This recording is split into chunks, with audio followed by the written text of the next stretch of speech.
Hello guys, good morning. स्वागतम to my channel. आज सुबह सुबह उठने के बाद मैं लड्डू के पापा के पास दे देती हूँ और मैं देख रही थी इधर रीति रिवाज बहुत कुछ चल रहा था क्योंकि आज था लड्डू का अधिवास, इसलिए बहुत कुछ मेरी बहन रेडी कर रही थी पूजा की सामग्री। फिर हमारे घर पर चले आए बटरफ्लाई को मेरी बहन ने लगा दिया सिंदूर का टीका, क्योंकि शुभ माना जाता है बटरफ्लाई को सिंदूर का टीका अगर लगाया। फिर हम लोग रेडी हो जाते क्योंकि हमें जाना था मंदिर पर।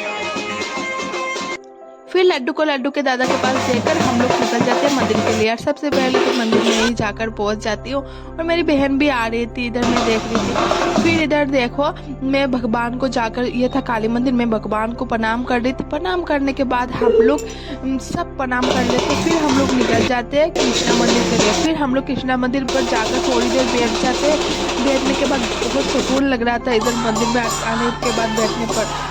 फिर इधर कीर्तन कर रहे थे सबके साथ मैं भी बैठी थी, इधर कीर्तन सुन रही थी। इधर ऋषि और शनाया देखो क्या कर रहे थे। फिर हम लोग घर के लिए निकल जाते।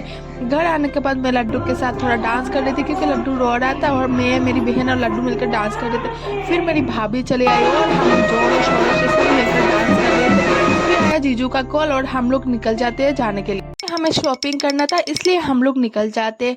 और जीजू में और एक भैया हम लोग सब मिलकर चले गए फिश मार्केट। पहले फिश खरीदने के बाद हम लोग चले जाते कपड़े के दुकान पर क्योंकि लड्डू के लिए थोड़ा कपड़ा खरीदना था।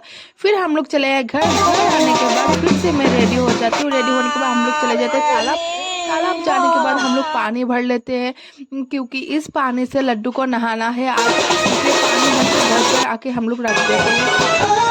और इधर हम लोग जोरों शोरों से डांस करते हैं। लड्डू का आशीर्वाद भी शुरू